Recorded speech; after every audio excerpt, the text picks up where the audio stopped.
महोदय, आज मांग संख्या 18-19 गृह विभाग और कारागृह विभाग। सभापति महोदय, जिस प्रकार से आज प्रदेश की हालत देखने जाएं तो बहुत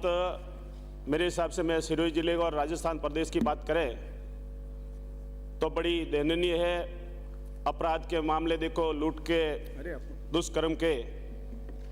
दिनों दिन जो बढ़ते जा रहे हैं। सभापति महोदय, मैं आपके माध्यम से सरकार के संज्ञान में लाना चाहूँगा कि अभी सिरोही से आने वाले माननीय सदस्य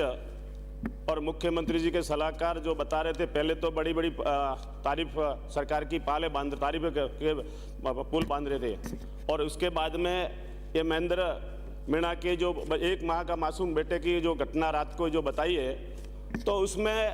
एक उदाहरण है। इसी तरह पूरे सिरोही जिले की आज की जो स्थिति है, कानून व्यवस्था की नाम की चीज़ नहीं है। मैं समझता हूँ कि एक आदिवासी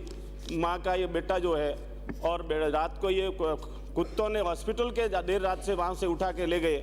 और वहाँ के CMHO राजेश कुमार को वहाँ की जानकारी नहीं है, और वहाँ के सिरोही के मुख्यालय के कार्यकर्ताओं ने जाकर ये जानकारी दी है। बहुत बड़ा ये कितनी दुर्भाग्य की जो बात है।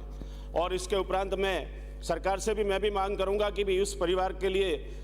उचित मुआवजा और उस परिवार को नौकरी दी जाए, और पूरे सिरोही जिले के वो कलेक्ट्रेट के बाहर धरने पे आज अभी जो बैठे हैं। तो मैं आज के इस मौके पे मैं आगे की मैं कहना चाहूँगा कि जिस प्रकार से प्रदेश के अंदर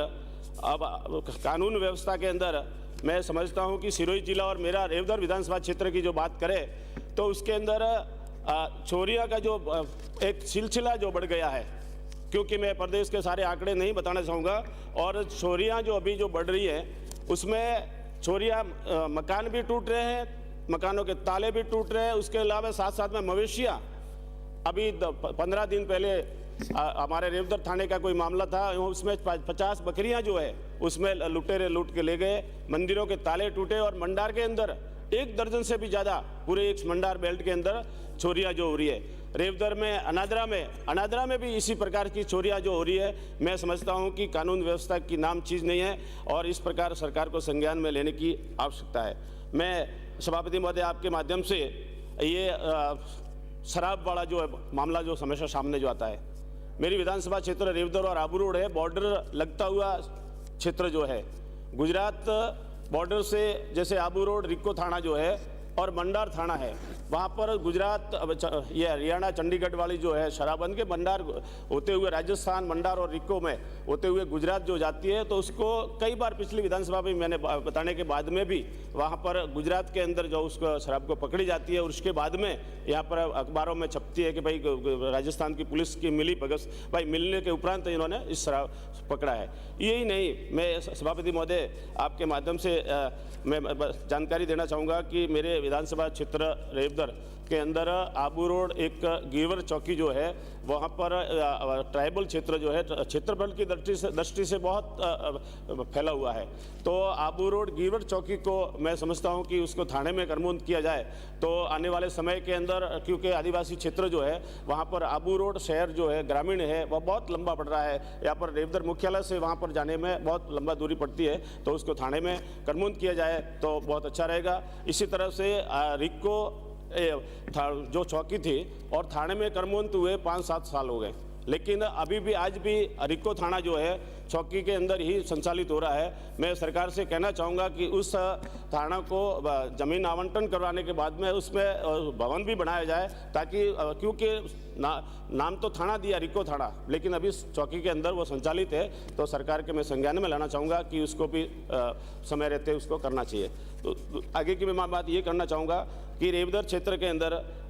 पुलिस अभी सिरोही जिले के अंदर हेड कांस्टेबल और हेड कांस्टेबलों की वह काफ़ी तादाद में उनकी संख्या कम है। तो मैं समझता हूं कि सिरोही जिले की जब ये भर्ती प्रक्रिया जब होती है तो राजस्थान का पूरे जो होते हैं, और सिरोही जिला एक पिछड़ा हुआ जिला मानते हैं, तो मैं सरकार से सभापति महोदय आपके माध्यम से सरकार के संज्ञान में लाना चाहूँगा कि सिरोही जिले की भर्ती और उसी जिले के अंदर यदि रहते हैं, तो नहीं तो क्या है, कांस्टेबल हो, हेड कांस्टेबल,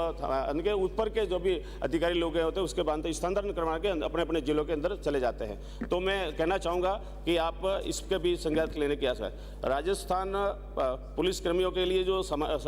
मूलभूत जो सुविधा जो है अभी टेक्नोलॉजी के हिसाब से जो संसाधन जो है, ये पुरानी जो गाड़ियां हैं, जर्जर हुई गाड़ियां हैं, उसको यदि कोई अपराधी आगे दौड़ता जाता है तो वो गाड़ी वहीं पर डीजल पेट्रोल जो कम हो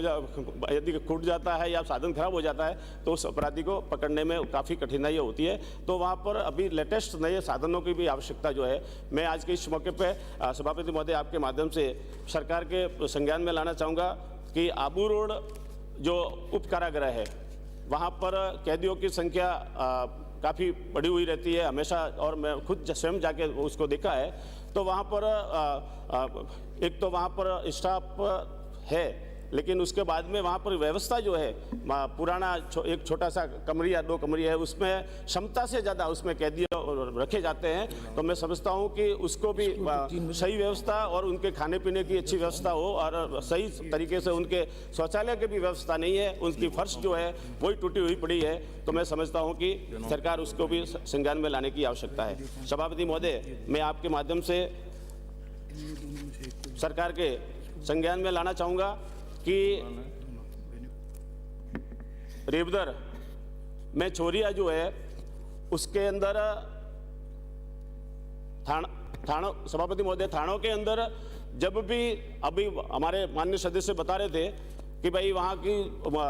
मुकदमों की संख्या बहुत कम है, लेकिन जब मुकदमे जब करेंगे नहीं और उन लोगों को समय आगे घुमाते रहेंगे तो इस मुकदमे स्वाभाविक है कि कम होते होंगे। लेकिन मैं सभापति महोदय आपके माध्यम से एक अनादरा थाने का एक मामला था, एक एससी की महिला है, 1 साल से वो गायब है। मैं थानेदार जी को जाके बताने के उपरांत भी उसकी आज तक उन्होंने किसी प्रकार की सूद नहीं ली है। तो सरकार को सजग रहते हुए सरकार एक प्रकार से हम चाहते हैं कि भाई आम जनता को हम उनको भय से दूर करें और उसको न्याय मिले। न्याय की चीज़ नहीं मिल रही है। मैं आज के सभापति महोदय आपके माध्यम से सरकार से कहना चाहूँगा कि जिस प्रकार की ये आज गृह विभाग पर अपन चर्चा जो हो रही है, सिरोही जिले के अंदर व्यवस्था के नाम पर जो बॉर्डर की सीमा की जो है उसमें ये चोरियाँ जो है उसमें नहीं खुल रही है। और मोटरसाइकिल सामान्य व्यक्ति, जब एक मजदूर वर्ग का व्यक्ति जो होता है वहाँ खड़ा करके काम कर रहा है, उसका मोटरसाइकिल अपराधी लेकर भाग जाता है, उसके बाद में 4-4 महीने तक उसको कोई उनकी सूद लेने वाला नहीं होता है। तो ये बहुत बड़ी एक प्रकार की कठिनाई है। मैं सभापति महोदय आज के इस मौके पे जिस प्रकार से सभी ने अपनी अपनी बात जो कही है, तो सिरोही जिले का अंदर जो मंडार बॉर्डर जो उसमें एक बटाना चौकी जो है उसके अंदर भी पुलिस की अच्छी व्यवस्था जो होगी तो जो ये शराब,